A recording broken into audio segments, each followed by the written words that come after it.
Good day, I'm Dennis Ward. Welcome to APTN National News. Breaking news at this hour as a Nunavut judge has sentenced Karima Manji to 3 years in prison for Inuit identity fraud. Manji used fake Inuit status to receive benefits for her twin daughters from 2 organizations. She pleaded guilty to 1 count of fraud over $5,000.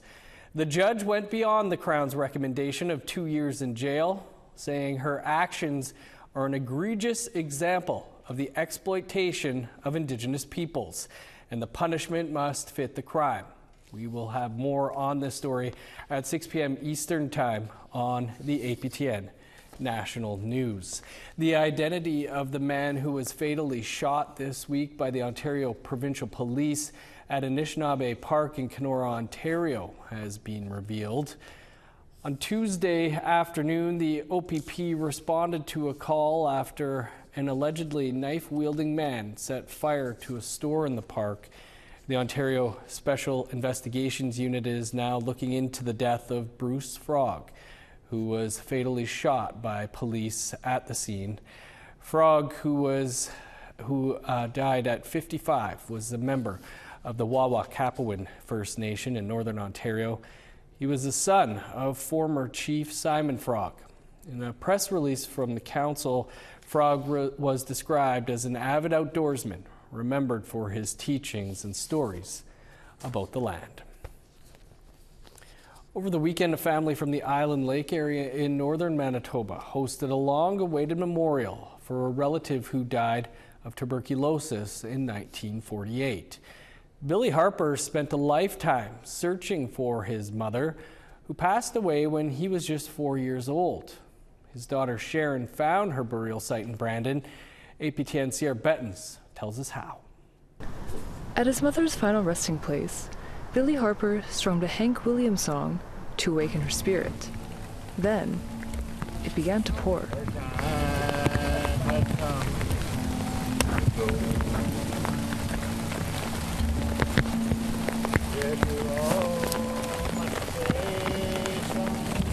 That's the first time I said Mum. And I talked to her. She lying in her bed in her grave. I know she's listening to me. Hey Mom, I'm here. With family and community at his side, Harper held a memorial for his mother Fanny, who died of tuberculosis in 1948. He was only 4 years old when she passed at 27. Harper, who turns 80 this year, spent a lifetime searching for his mother's grave. But in February, his daughter, Sharon Little, connected with the Manitoba Indigenous Tuberculosis History Project, which helps families locate missing loved ones. We were talking about it one night. He was mentioning our dad's getting old and he hasn't found his mom yet after years of searching. Within a week, they found Fanny's burial site at the Brandon Municipal Cemetery. Before her passing, she was likely sent to the Brandon Indian Sanatorium to be treated for tuberculosis. The response was really quick, about a week, and they got all the information of my grandmother. And that's how it started. And I told my dad, he was pretty in shock when I told him on the phone, because after years of searching. So, on Saturday, the family traveled by plane from their homes up north in the Island Lake area to hold a long-awaited memorial. I've been searching all my life. Now I'm happy I found her. In the early 20th century, First Nations, Métis, and Inuit peoples were disproportionately affected by tuberculosis. Health officials crafted the myth of Indian TB, suggesting that Indigenous peoples were racially susceptible to the virus. The federal government opened sanatoriums they called Indian hospitals to house Indigenous patients. These hospitals were usually underfunded and understaffed, leading to poor living conditions and care. When patients died, families were rarely told. Project lead Mary Jane Logan McCallum and research director Catherine Boschman work with the Manitoba Indigenous Tuberculosis History Project. Since 2019, the project has helped dozens of families locate the final resting places of loved ones who died in Indian hospitals. But, as the researchers attest, tracking down missing patients is no simple task.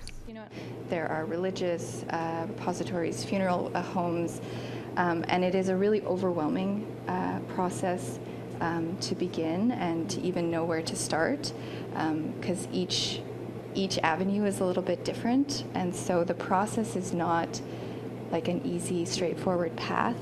And that's part of the reason why the project produced the Missing Patients Research Guide.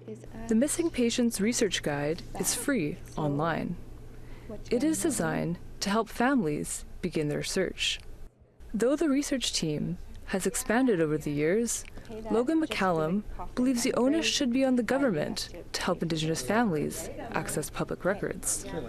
There is no public, government right now that is taking responsibility for assisting families through this process. And there is a huge demand, as we've found. And not just us, but, probably every Indigenous organization has been approached with similar questions.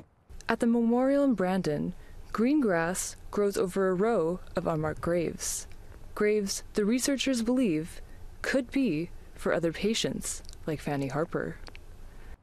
As Billy places flowers where his mother lays buried, he hopes other families searching for their lost loved ones can do the same. I know there are a lot of people are searching for like what we're doing, A lot of them, even garden hens and tree swaths in our area there, even way back home. And they search the same way as I do. And I'm hoping that the government will provide funds in the future. I heard her say, I'll meet you someday. Sierra Bettens, APTN National News, Brandon. Family of a missing mother and daughter are asking for the public's help in locating them. 47-year-old Christina Magrum has not been seen since January, and her 26-year-old daughter Martina Magrum Norn has been missing since October. Both are from the Catlo-Deche First Nation in the Northwest Territories. Martina is listed as 5 feet tall, 110 pounds. Stephen Norn is a family member who traveled from Vancouver to Edmonton, where they were last seen. I just started yesterday, so I'm going to do a lot more tracking around. Hopefully, I had leads, and I talked to people, and they told me they seen her, but a lot of them are street people, and I can't really trust them, and they could say anything. But actually, I just wanted have a peace of mind, she's okay. On Tuesday, a Métis music legend passed away. The death of Ray St. Germain was announced by his wife Glory on Facebook. The 83-year-old was dealing with the effects of Parkinson's disease for the last several years of his life. But as Sav Jones reports, it didn't stop him from singing with his soul. It's now or never. Come hold me tight. Kiss me, my darling. Please be mine tonight. Earlier this June, Métis legend and music icon Ray St. Germain unexpectedly sang an Elvis Presley song in what is now his last public performance. It was announced on Tuesday that the 83-year-old had died. But less than 3 weeks ago, St. Germain's legacy was honored with the renaming of his childhood street. So many friends, so many relatives. Thank you so much for everything. He said with his wife Glory at his side. At a press conference earlier today, Glory shared her cherished memories of their 50 years together. And Ray sang to me every day, and we danced every day, and music was his life. And I'm so honored that, that his music will continue to inspire people to to sing, to praise their heritage, and to move forward with love and compassion. The news of his passing comes after years of Saint Germain dealing with the effects of Parkinson's disease. But for decades prior, Saint Germain rocked out on stage singing country songs and entertaining the masses with his long-standing television and radio career. Shows like Big Sky Country and Métis Hour ×2. Manitoba Métis Federation President David Chartrand was a close friend. Our nation is in mourning. There's not a question about it. We lost our legend. We lost our hero. Saint Germain was recognized by the Aboriginal Order of Canada in 1985 and inducted into the Canadian Country Music Hall of Fame in 2010 for his contribution to Canadian music and indigenous culture. Saint Germain was proud of his culture, writing the iconic song, "I'm Mighty Proud to be Métis." You know, that's in the 1970s. That song was sang by him, written by him. Think about history in this room. Go back. Not many people were proud to be Métis then. Glory says she was surprised when the ailing Saint Germain decided to sing at his street naming ceremony. And it was his last hurrah to say, I love you, I love everyone, and thank you for sharing the music. And, you know, music feeds the soul. Saint Germain was known as Winnipeg's Elvis for his soulful voice, and just like the King of Rock, his legacy will live on forever. Tomorrow it will be too late. It's now or never. My love won't wait. Sav Jonesa, APTN National News, Winnipeg. And we will have more on the life and legacy of Ray Saint Germain tonight at 6 p.m. on the APTN National News. Still to come, we'll take you to the ceremony where a stamp for Inuk songstress Elisapie was unveiled. Stick around.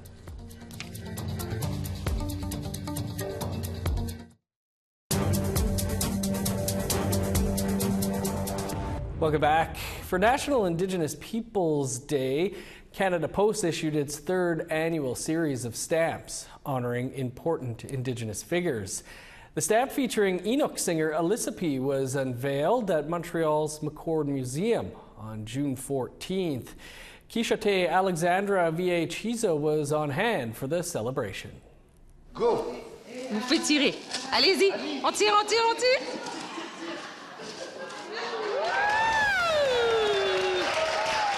A sizable crowd was on hand to congratulate multidisciplinary Inuk artist Elisapie on the stamp bearing her likeness. The Inuk singer is from Saluit Nunavik, the second northernmost community in Quebec. I'm just paying tribute to all the little Queen Elisapies in the north and the little kings in the north. She says she's humbled and happy to receive this honor with her family by her side. I think this is really for them. This stamp is part of a series by Canada Post celebrating significant Indigenous figures who have left their mark on the country. Yeah, it's a stamp. This is my face in there. Georgina Riel, Indigenous Consular for Canada Post, says the stamps are a positive step in bringing Indigenous peoples and the government closer together. That's a big opportunity of relationship building at Canada Post regarding First Peoples. We need to make sure that our relationships are done with great respect, with reciprocity, and above all with generosity and partnership. That's key on reconciliation. I find it really, really, really special. So I will take it and I will say thank you, Post Canada, for doing your part in slowly changing the narrative and putting us out there and certainly be celebrating us. Some political figures were there to celebrate Elisapie's success. Permettez-moi de vous féliciter au nom de l'ensemble de la ville de Montréal et au nom de notre mairesse Valérie Plante. They included Nathan Obed, president of Inuit Tapirit Kanatami, or ITK, the organization representing 70,000 Inuit across Canada. She's been an incredible ambassador for Inuit, not only here in Canada, but all over the world. And we thought it very appropriate that we celebrate her really in her prime as a musician and also just as a as an incredible Inuk. It was ITK themselves who selected the artists and activists to appear on this year's stamp. Well, there's so many people who look up to Elisapie, who also listen to her music, and are so proud that Inuktitut is spoken and celebrated in the art world and in music. Her connection to community and her connection to family, and that really resonates with us as well. For Elisapie, receiving this honor from ITK is a momentous occasion. I'm just so happy that ITK was, really able to, and we're able to have that poetry and beauty and the way they see things, not just political things, but also really believing in artists like me. So I think it says a lot. So nakormik ITK for this huge honor. However, Elisapie sees this stamp first and foremost as an honor for her own community and for Inuit communities across the Nunangat. Même si j'ai envie de juste dire humblement, j'aspire pas d'être dans un thème dans la vie. Je veux faire des albums, je veux faire de la création, mais ça, j'ai l'impression, c'est pour le collectif, c'est pour leur vision des Inuits ou des Autochtones en général. Alors, je suis vraiment heureuse. She hopes the stamp will inspire Indigenous people across Canada to stand out from the crowd and build a life that fills them with pride. I think this is going to travel to people's hearts in the north, but mainly to the kids, so they can be reminded that they are queens and kings. Nakormek, merci. Kijate Alexandra Veillet-Chizo, APTN National News, Montreal. The Delu-Dena Council in the community of Lower Post in northern British Columbia celebrated the grand opening of a new multi-purpose building last weekend. The new Dene Co multi-purpose building means People's House in Casca. It will be used for community events, gatherings, cultural activities, and essential services. The new building is on the site of the former Lower Post residential school. That building was demolished in 2021. The federal government, along with other funding partners, contributed over $29 million towards the construction of the new building. MattMac has been making a name for himself in recent years and is about to drop a new album tomorrow. He'll join us to talk about that and more after the break.